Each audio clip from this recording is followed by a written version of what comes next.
হেই everyone, আসসালামু আলাইকুম। আজকে আমি আলোচনা করব কিভাবে আপনারা আপনাদের রাইটিং টাস্ক 1 5 এবং 5.5 থেকে 6.5 এবং 7 নিয়ে যাবেন। আপনি যদি রাইটিং টাস্ক 1 এ 6.5 এবং 7 পেয়ে যান, তাহলে আপনার রাইটিংয়ে ভালো একটা মার্কস চলে আসবে overall. So let's start the video.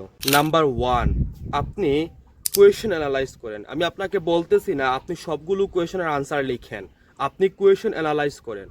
আপনি যখন অনেক ধরনের কোয়েশন অ্যানালাইজ করবেন, তখন আপনার কোয়েশন সম্পর্কে ভালো একটা ধারণা চলে আসবে এবং আপনি মনে মনে ওই কোয়েশনের ইন্ট্রোডাকশন কীভাবে হতে পারে, তারপর ওভারঅল কীভাবে হতে পারে, বডি প্যারাগ্রাফ 1 কীভাবে লিখবেন, বডি প্যারাগ্রাফ 2 কীভাবে লিখবেন, এইগুলো একটু প্র্যাকটিস করবেন। এইগুলো আপনি মনে মনে চিন্তা করবেন যে এটা কীভাবে হতে পারে। এইভাবে করলে আপনার কোয়েশনের যে সমস্যা আছে, কোয়েশন বোঝার যে একটা সমস্যা আছে, ওইটা আপনার ইমপ্রুভ হয়ে যাবে। নাম্বার 2, আপনি স্ট্রাকচার ফলো করেন।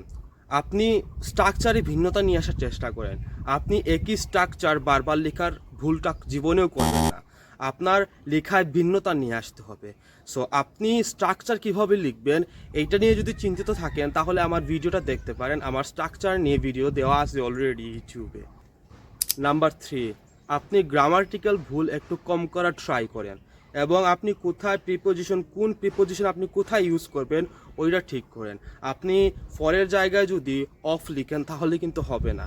সো আপনি কোথায়, আপনি গ্রামাটিক্যাল ইউজ কীভাবে করতেছেন, গ্রামাটিক্যাল কি, আপনি সেন্টেন্স মেকিং করতেছেন, আপনি কোন টেন্স ইউজ করতেছেন। আপনি যদি প্রশ্নে বলতেছে পাস্ট টেন্সের কথা, এখন যদি আপনি ফিউচার টেন্সের স্ট্রাকচার ইউজ করেন তাহলে কিন্তু হবে না। সো গ্রামাটিক্যাল ইস্যুজ রাখা যাবে না। নাম্বার 4, ডিফারেন্ট ওয়ার্ড ইউজ করা ট্রাই করেন। ধরেন আপনি একবার লিখছেন পার্সেন্টেজ, পরের বার লিখেন প্রপোর্শন, এবং আবার যদি লিখতে হয় তাহলে লিখেন পোর্শন। এভাবে প্রত্যেকটা ওয়ার্ডের ডিফারেন্ট ওয়ার্ড আপনি ইউজ করবেন।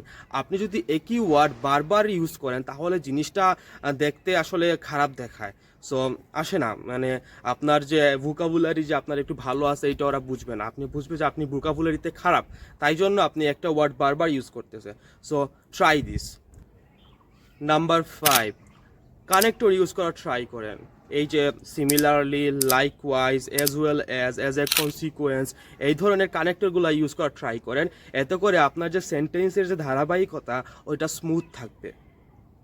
এইগুলো ফলো করলে আপনি রাইটিং একটা ভালো মার্কস ক্যারি করবেন রাইটিং টাস্ক 1-এ। সো এইগুলো একটু ফলো করেন।